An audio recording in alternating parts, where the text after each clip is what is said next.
अंग्रेज लोग जब भारत आए तो वो अपने साथ चाय का शौक भी लेकर आए और गोरे साहब लोगों को चाय पीता देखकर हमारे यहाँ के राजा महाराजा और नवाबों ने भी चाय को अपनी डाइट में शामिल कर लिया और धीरे धीरे ट्रिकल डाउन इफेक्ट से ये उन राजा महाराजाओं की प्रजा में यानी आम जनों तक पहुंच गया और धीरे धीरे चाय का जादू हमारे देश के सिर चढ़कर बोलने लगा और हम एक चाय का कंज्यूमर देश बन गए। हमारी चाय की कंजम्पशन की आजकल ये हालत है कि हम उत्पादन के मामले में वर्ल्ड में नंबर 2 हैं चाय के मामले में, लेकिन उससे भी खास बात ये है कि जितनी चाय हम उगाते हैं उसका 90% हम खुद ही कंज्यूम कर जाते हैं। तो सोच कर देखिए, अगर ये चाय हमारे देश में आई ही ना होती तो।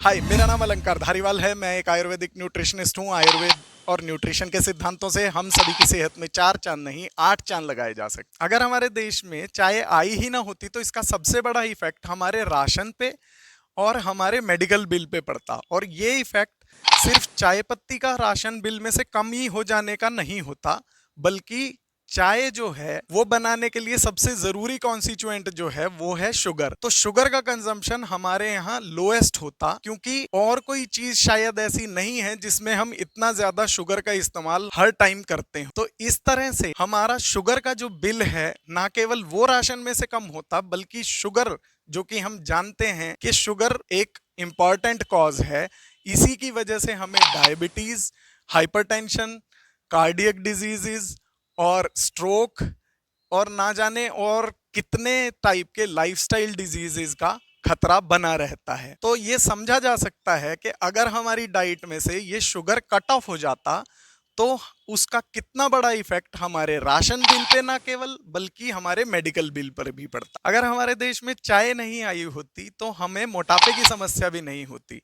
और अब आप कहेंगे कि ये कैसे, तो आइए थोड़ा समझने की कोशिश करते हैं। दरअसल हमारे देश में स्नैक्स खाने की कोई भी आदत चाय के आने से पहले नहीं थी। हम 2 मील्स अक्सर लेते थे और उन्हीं 2 मील्स के साथ हमें जो भी खाना है, चाहे वो स्नैक भी क्यों ना हो, जैसे पकौड़े खाने हैं या कोई और चीज खानी है, वो हम मेन मील्स के साथ ही खा लेते थे। तो इस वजह से हमें स्नैकिंग की कोई आदत नहीं थी, तो हम मोटापे से भी बचे हुए थे। लेकिन चाय के साथ हमने एक और समस्या पैदा की कि चाय हम अकेली नहीं पी सकते, क्योंकि गोरे साहब लोग भी चाय अकेली नहीं पीते थे। तो इस वजह से हमने उनकी देखा देखी चाय के साथ स्नैक्स भी लेना शुरू कर दिया। और हमारा चाय पीने का तो कोई टाइम ही नहीं है, हम दिन में पता नहीं कितनी बार चाय पी लेते हैं, तो उसके साथ हम स्नैक्स भी जरूर कंज्यूम करते हैं। तो जितनी बार भी हम चाय पीते हैं और उसके साथ स्नैक खाते हैं तो वो हमारा ओवरऑल कंजम्पशन ऑफ डाइट बढ़ा देता है, जिसकी वजह से हम मोटे होते जाते हैं और हमें मोटापे की समस्या घेर लेती है। तो इस तरह से ये समझा जा सकता है कि चाय की आदत ने ही हमें स्नैक्स तक पहुंचाया, जिसकी वजह से मोटापे की समस्या हमारे देश में बढ़ती चली गई। तो अगर चाय ना होती तो मोटापा भी स्पष्ट है कि नहीं होता। क्या आप जानते हैं कि चाय के आने से पहले हमारे यहाँ पे दांतों की कोई भी समस्या किसी को भी अक्सर नहीं होती थी, लेकिन चाय के आने के बाद से हमारे यहाँ डेंटिस्ट्री जो है वो बढ़ता ही चला गया है, डेंटिस्ट्री का कारोबार। तो आइए समझते हैं कि चाय इसमें क्या रोल प्ले करती है। दरअसल हमारे मुंह का जो पीएच होता है वो 7 होता है, जो कि न्यूट्रल माना जाता है। लेकिन जब हम चाय पी लेते हैं तो हमारे मुंह का पीएच जो है वो एसिडिक हो जाता है, जिसकी वजह से वो हमारे दांतों में नुकसान पहुंचाता है और इसकी वजह से वो बैक्टीरिया और अन्य तरह के इन्फेक्शंस को भी बढ़ावा देता है, जिसकी वजह से हमें डेंटल प्रॉब्लम्स बढ़ने लगती हैं।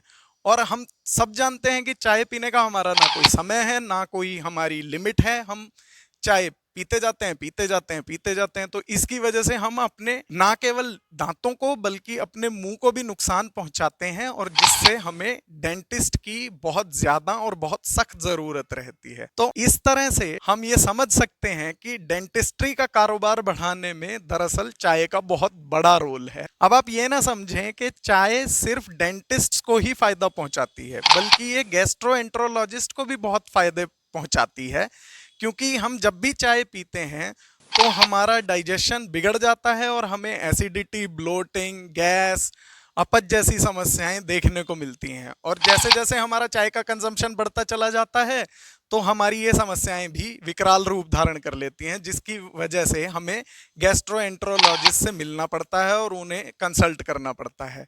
तो इस तरह से ये गैस्ट्रोएंट्रोलॉजिस्ट के लिए भी एक तरह से बहुत ही हेल्पफुल साबित होती है। अगर चाय हमारे जीवन में नहीं आई होती तो हमें सिरदर्द, तनाव और अनिद्रा का सामना भी शायद नहीं करना पड़ता।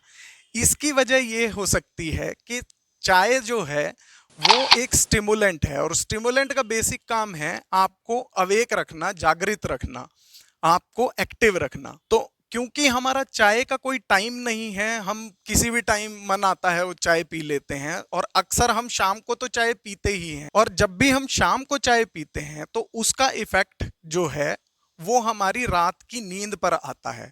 तो हमारी नींद जो है वो गहरी कम होने लगती है, गहरी नींद हमें चाय की वजह से कम आती है। इसकी वजह से क्या होने लगता है, धीरे धीरे डे इन डे आउट जब हम ऐसा करते जाते हैं तो इसका असर जो है हमें तनाव के रूप में देखने को मिलता है, और धीरे धीरे ये तनाव जो है वो हमें सिरदर्द की समस्या दे देता है, क्योंकि हमारी नींद पूरी नहीं हो रही होती है। तो इस तरह से हम ये भी समझ सकते हैं कि चाय हमारे लिए इंसोम्निया या अनिद्रा का कारण भी इस तरह से बन जाती है, जो कि हमारे स्ट्रेस में इजाफा ही करती है, स्ट्रेस बढ़ाती है।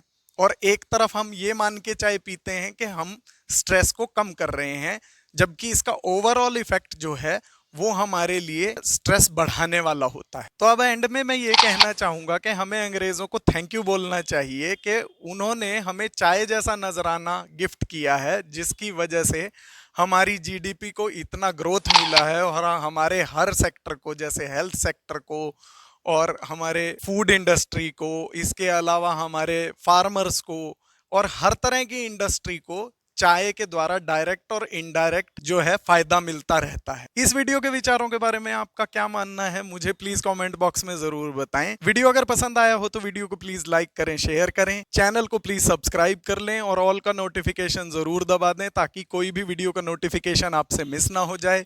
मैं मिलता हूं आपसे अगले किसी वीडियो में, तब तक के लिए स्वस्थस्य स्वास्थ्य रक्षणम।